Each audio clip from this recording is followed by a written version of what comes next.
The wind was gentle that night, a soft whisper across the Atlantic, brushing the sails of a Portuguese caravel bound westward into the unknown. The ocean rolled in steady rhythm beneath her hull, each wave a pulse in the vast blue heart of the world. Above, the stars blinked open one by one, as if stirred by the scent of salt and the creak of wood.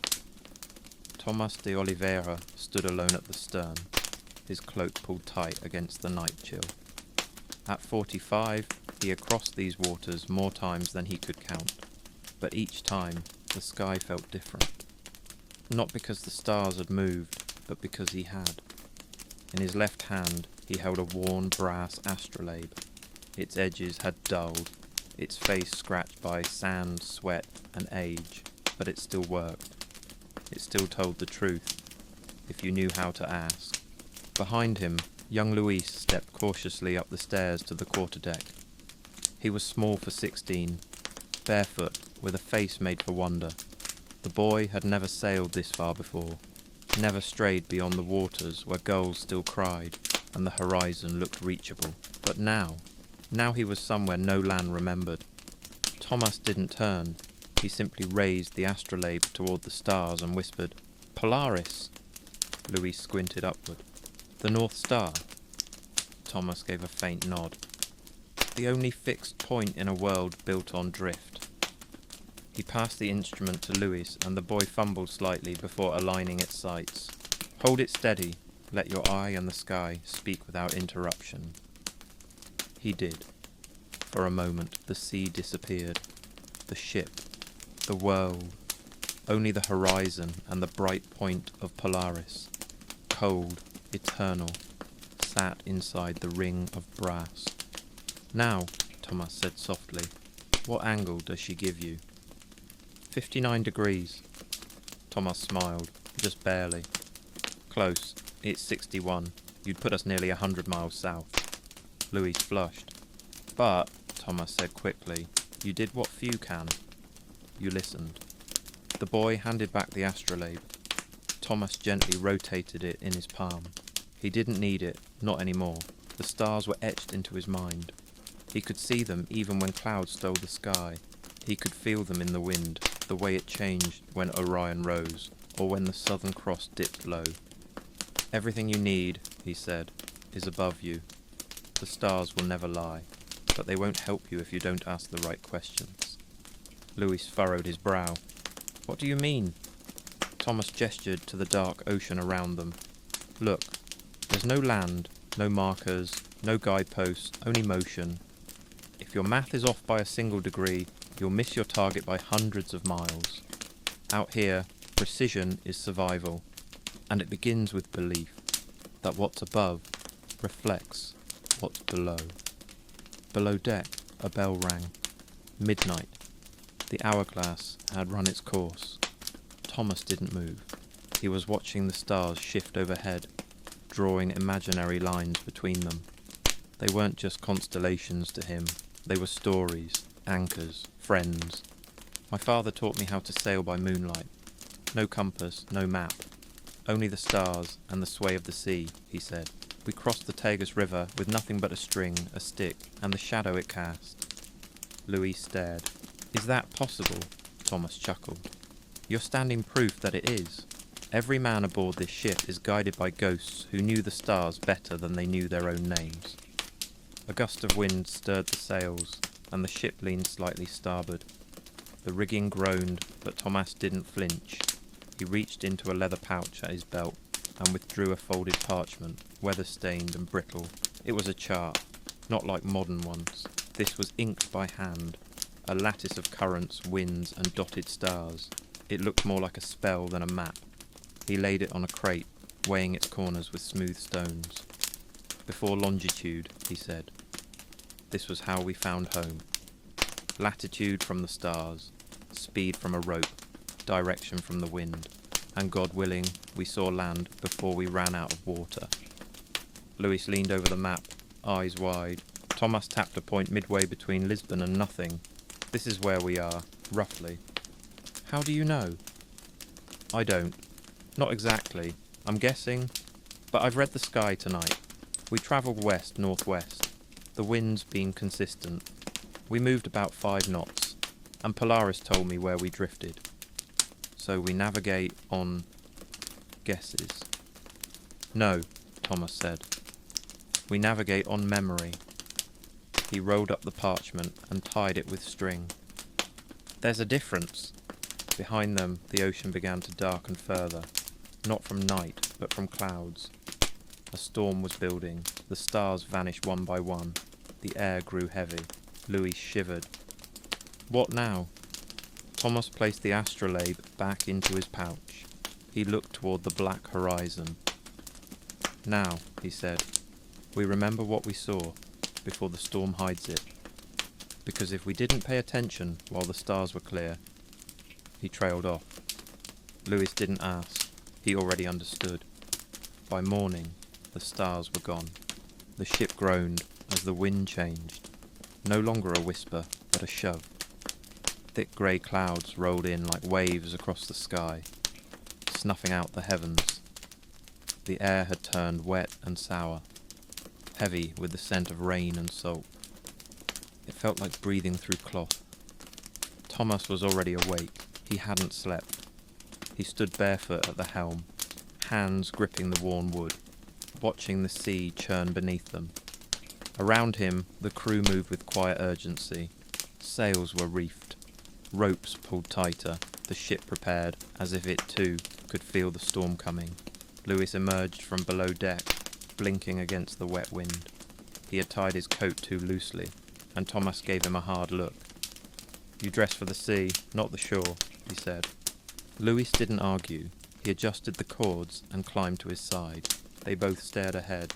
No stars, no sun, just a flat silver light pressing down from above, and a darker violence rising from below. It was the navigator's nightmare, a sky without answers. With no horizon to measure, Thomas couldn't take a reading. The astrolabe was useless. The compass spun slightly, twitching like a nervous animal. They were alone, floating in a bowl of fog and doubt. So Thomas turned inward, not to the tools, but to the rhythm. He began walking the deck slowly, counting the pace of the waves. Every ship has a heartbeat, and every current its tempo. If you listen long enough, you could hear when something shifted, even when the sky refused to tell you. He stopped at the stern, raised a hand, and called for the chip lock. A sailor came forward with a coiled rope and a wooden board shaped like a triangle. At Thomas's nod, he tossed it overboard, letting the rope unspool as the sandglass was flipped. 14 seconds passed. 8 knots. Still holding speed, Thomas murmured, but speed was only half the equation. Direction was the other, and without the stars. They were guessing. He took Louis below deck. In the chart room, the lantern swung from the ceiling, painting the wooden walls in yellow arcs. The air smelled of wet parchment and old citrus. Thomas unrolled the same fragile map from the night before, smoothed it out, and stared. Mark our position, he said. Louis hesitated. But we don't know where we are. We never do, Thomas said flatly. We only know where we were, and where we might be now. Louis made a tentative dot. Thomas took the quill and shifted it an inch north. There, he said, closer to the truth. He drew a faint line forward toward a blank portion of the map. We keep our heading. If the wind holds and the current favours us, we'll strike land in 3 days. And if it doesn't? Thomas didn't answer. He didn't have to. Outside, the wind howled. The rain came shortly after. Not in sheets, but in long slanting needles that pierced the canvas and found every crack in the planks. The crew worked in near silence, shouts drowned by the wind, their faces soaked and red from the cold. For 3 nights there were no stars, only grey in every direction. Thomas barely slept. He sat with his back to the mast, lips moving in soft calculation. He checked the chip log every 6 hours, adjusted the heading slightly, sometimes north, sometimes west. He had become a man split in two, half priest, half gambler. praying to a sky that would not speak. On the fourth night, the rain stopped, not gently, suddenly, as if the storm had been pulled away by a giant, unseen hand. The clouds thinned, not in patches, but in streaks, like the tearing of a great cloth. And through the rip, the stars returned. One, then two, then dozens. They were faint at first, pale, tired things, but they were there. Louis stood at the bow, his arms resting on the rail, his mouth slightly open. He had never been so happy to see something he couldn't touch. Thomas emerged from the shadows. The astrolabe was already in his hands. They worked in silence, star to horizon, angle by angle. The deck tilted gently beneath them. 61 degrees, Louis said. Thomas nodded. They were close. Closer than they had dared hope. The wind calmed the next morning. The sea flattened into wide, dark glass. They could see their reflections beneath the ship, their own faces looking upward. Thomas stood at the helm again, the astrolabe tucked away. Louis leaned beside him. "What if the stars hadn't come back?" he asked. "They always come back," Thomas said. "But what if they didn't?" Thomas looked at him then. Really looked. The boy's hair was crusted with salt, his eyes bloodshot, but his hands were steady now. "If the stars don't come back," Thomas said softly, "you become them." They saw land on the morning of the fifth day. Not the lush green promise of paradise, but a jagged, mist-covered rise in the distance. It loomed like a memory half remembered. Neither invitation nor warning, just there. The crew cheered, weary voices lifted toward a grey sky, but Thomas remained quiet, squinting at the shape through his spyglass. He wasn't looking at the shore, he was watching the sky behind it. The clouds had broken completely now, and the stars lingered faintly, stubborn even against dawn. Thomas traced the fading line of Orion's belt, did the math in his head, and muttered a course correction under his breath. He marked the shape of the coastline, matched it to nothing on his chart, and tucked the page away. This island wasn't drawn by cartographers. It had been remembered by sailors, and that made it dangerous. As they anchored offshore, Louis climbed down to the waterline in a small launch, clutching a bag of tools: sextant, compass, sunstone, and log. He looked to Thomas before stepping ashore. Thomas didn't say a word, he simply nodded. The boy would have to learn to measure without him. The sand was black and coarse under Louis's feet, like ash that had been sifted for centuries. Strange rock formations jutted from the shoreline, almost in patterns. Some sharp, some rounded, all of them eerily deliberate. He planted the tripod and balanced the sextant. The sun had just crested. He took the angle, 34 degrees. He scratched the reading into his notebook and moved inland, always counting steps, tracking the angle of the sun, measuring the length of his shadow. Every action was ritual now, not superstition, discipline. Because once, long ago, this was all humanity had. Back aboard, Thomas watched the waves roll gently against the hull. He thought of his father, a man who navigated with nothing but stars and courage, who told him once, while drunk off stale wine, that every great sailor must one day be lost, not physically, spiritually. Because, his father had said, you don't understand the stars until you forget yourself. Thomas had never understood what he meant, until now. By sunset, Louis returned, sunburned, soaked, notebook in hand. He handed it to Thomas without a word. Thomas scanned the readings. His finger hovered over the numbers, no errors. Every position plotted true. The boy had done it. He didn't need a constellation whispered in his ear anymore. He had found it within himself. That night, they didn't sleep. The crew gathered on the deck, silent, as Thomas lit a single lantern and placed it on the deck between them. He held the notebook and read each coordinate aloud. And then, as stars scattered across the dome of heaven above them, he spoke. Not as captain, not as navigator, but as a man remembering a language that once shaped the world. long before compasses pointed north, long before ink kissed parchment. Men stood beneath this sky and dared to leave home. They left everything they knew, because the stars whispered that something more waited beyond the dark. They carried no maps, no engines, no gods, save the ones they imagined in fire and thunder. What guided them was rhythm, shadow, the way starlight struck bone. They learned to see in silence. And when they returned, if they returned, they carried stories etched into memory, passed mouth to mouth, father to son, sailor to apprentice. We are not men lost at sea, we are stars walking in flesh. The deck was quiet. The lantern flickered. No one moved. For that moment, in the hush between wind and water, the old world lived again. Later, as Louis sat alone at the stern, tracing the constellations with his fingertip, Thomas approached and handed him the astrolabe. Not to borrow, to keep. Louis looked up, confused. "I'm not ready." "No one ever is," Thomas replied. "But you see them now." He turned to leave, but stopped and added, "Just remember, the sky forgets no one, and every time you look up, it's waiting for you to answer." Years passed. Louis became what Thomas once was, a man who stood at the edge of the world and called it home. He no longer looked up to ask the stars for direction.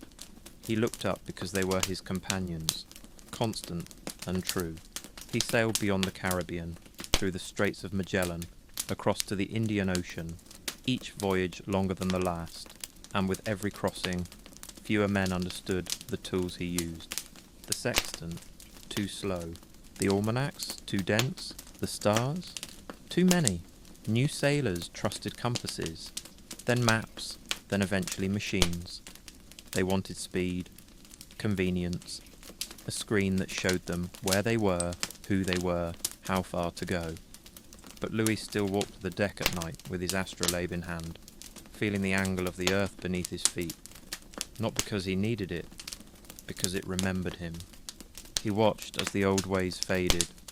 The log and chip was replaced by steam gauges.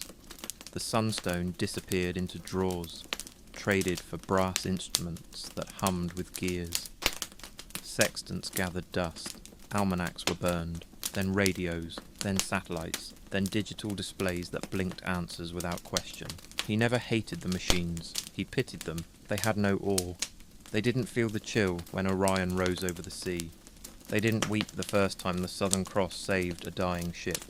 They didn't believe in anything but signal. One morning, Louis walked into a naval school in Lisbon. He wore his old coat, carried a weathered satchel. He asked to speak to the students, young cadets in crisp uniforms, raised on electric light and radar pings. They gave him 10 minutes. He spoke for nearly an hour.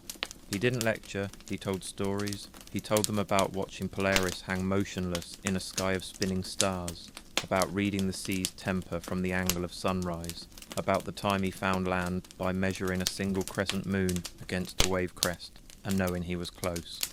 They laughed at first, but by the end they were silent. And one cadet stood and asked, "Can you teach us how to read the sky?" Louis smiled. "No," he said, "but I can show you how to listen." The school added a course the next year, not because it was useful, but because it was human. Because before machines, before maps, before even language, we had this: a sky, a story, a belief that if we moved toward the stars, something greater waited. Thomas died at sea. Louis buried his astrolabe in the sand of a nameless island, marked only by a cairn of stones and a scratched circle of stars. He told no one where. Because the stars do not belong to us, we belong to them. Today, satellites orbit the Earth in silence. They triangulate every movement. They speak in code. They pulse in logic. But sometimes, rarely, a ship will lose signal. The screen will go dark. The machine will stall. And a young sailor, panicked, will look up. And there the stars will be, unblinking, waiting. They are still there, every single one. The great dome above, ancient and alive, remembering every ship that passed. every soul that hoped, every man who once dared to leave shore, and trust only the light of things that burned before he was born. We've forgotten their names, but they have not forgotten us. You don't need GPS to find your way. You need silence. You need sky. You need to ask the right question and wait for the answer that arrives not through sound, but through starlight.